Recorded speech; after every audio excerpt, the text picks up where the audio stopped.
এমন একটা পরিস্থিতিতে আসি, সামনে যাই দেখি তাই খাইতে ইচ্ছা করে। বিশেষ করে আমরা যারা স্টুডেন্ট মানে পড়ালেখার পাশাপাশি আমরাও কিছু স্টুডেন্টদের পড়াই। দেখা যায় যেদিন আমরা পেমেন্ট পাই, মাসের শেষের দিকে হোক বা মাসের শুরুর দিকে, তো রাস্তা দিয়ে আস্তে আস্তে চোখের সামনে যাই দেখি তাই কিনতে ইচ্ছে করে। হোক সেটা গোবর, হোক সেটা খাবারের কিছু, কিংবা হোক সেটা ঘর ঝাড়া ঝাড়ু, মানে যাই দেখি তাই আমার কিনতে ইচ্ছে করে। তো ইদানিং আমি ফেসবুকে দেখতে পাচ্ছি যে সবাই হাত দিয়ে মাখিয়ে তরকারি রান্না করছে। তো রিলসেও দেখতে পাচ্ছিলাম যে চিংড়ি মাছ দিয়ে বেশ ভালো করে মাখিয়ে তরকারি রান্না করা হচ্ছে। ওইটা দেখে আর লোভ সামলাতে পারলাম না। তারপরে আমিও চলে আসলাম যে আজকে চিংড়ি মাছ দিয়ে হচ্ছে পুঁই শাক দিয়ে মাখিয়ে তরকারি রান্না করব। তো এখানে প্রথমে মোটামুটি করে আলু দিয়েছি, তারপর সকল ধরনের মশলা, কাঁচামরিচ, এখন পুঁই শাকগুলো দিয়ে এটাকে আবার তেল দিয়ে ভালো করে মাখিয়ে নিব।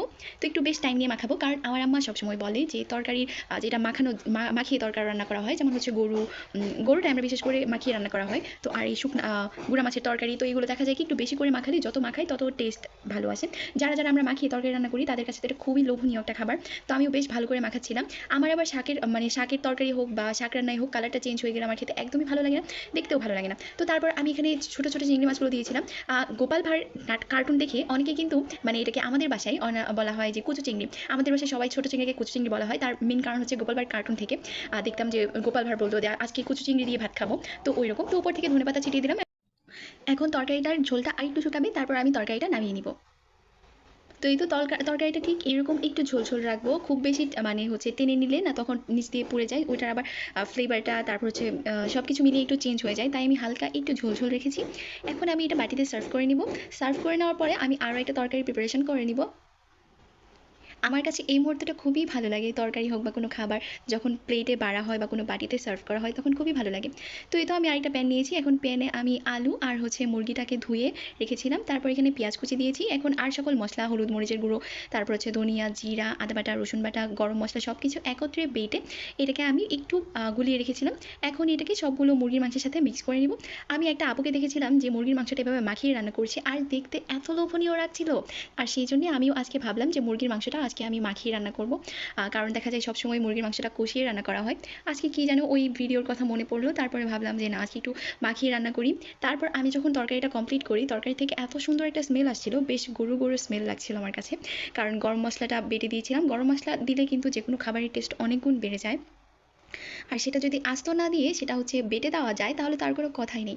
আমাদের বাসায় আমার আম্মা করে কি যে কোনো তরকারিরই হচ্ছে মশলাটা ব্লেন্ড করে ফেলে, আর সেই জন্য আমার আম্মার তরকারি একদমই পছন্দ না।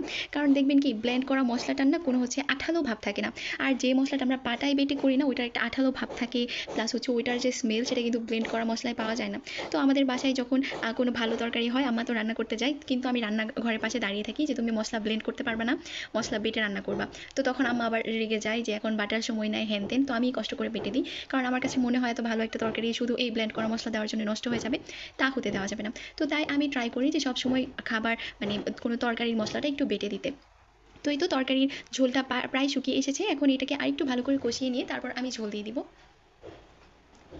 আমাদের বাসায় এই মুহূর্তে আমার ভাই এসে দাঁড়িয়ে থাকে যে তুমি কিন্তু মাংস খাবে না, কিন্তু ওই যখন কোনো ফোন আসে বা কিছু আসে চলে যায় তখন আমি ঠিকই এক পিস তুলে খেয়ে ফেলি। যে চুরি করা সে তো চুরি করবেই, তাকে হাজার গার্ড দিলেও কোনো লাভ হবে না। তো আমিও দাঁড়িয়ে থাকি যে তুমি যায় নাও, তারপরে আমি মাংসটা খেয়ে ফেলবো। তো তারপর সত্যি সত্যি এক সেকেন্ডের জন্যই হলে বা হচ্ছে ফোন আসলে বা কোনো কারণের সাইড থেকে চলে গেলে আমি টুকুস করে এক পিস তুলে খেয়ে ফেলি।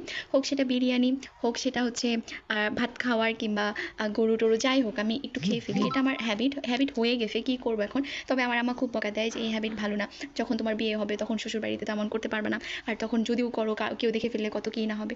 তো আমিও নিজে নিজে ভাবি যে আসলে এই হ্যাবিটটা চেঞ্জ করা দরকার। এখন আমার মন মানে না, আমি তো কিছু করতে পারবো না। তো এই তো তরকারির ঝোল আবার দিয়ে দিলাম, এখন আবার তরকারিটাকে বেশ ভালো করে জাল করে নিচ্ছিলাম। আমার আম্মা বলে যে হচ্ছে রান্না তো আমার মাই আমাকে শেখায়, তো যখন গরুর মাংস রান্না করে তখন বলে অনেকটুকু ঝোল দিয়ে লো ফ্লেম করে দিবে, তাহলে গরুটা অনেকটুকু সফট হয়, অনেক সুন্দর স্মেল আসে। তো এরকম সিস্টেম আমি মুরগিতেও করতে গিয়েছিলাম যে অনেকটুকু ঝোল দিয়েছি এখন লো ফ্লেম করে দিব। তো তখন আম্মা এসে বলতেছে যে মুরগির মাংস এভাবে করলে নাকি মুরগির মাংস রাবারি হয়ে যায়। তো এই তো ফাইনালি তরকারিটা নামানো হয়ে গেল, এখন আমি এই তরকারিটাকে বাটিতে বেড়ে নিচ্ছিলাম। আমাদের বাসায় আবার হয় কি, যদি বাটিতে তরকারি না বাড়া হয় তাহলে এক একজন এক একজনের মতো করে যে যার মতো যতটুকু পারে খেয়ে ফেলে, আরেকজনই চিন্তা করে না। তো এভাবে করে বাটিতে বেড়ে রাখলে সবাই সবার মানে আন্দাজ বুঝে খেতে পারে।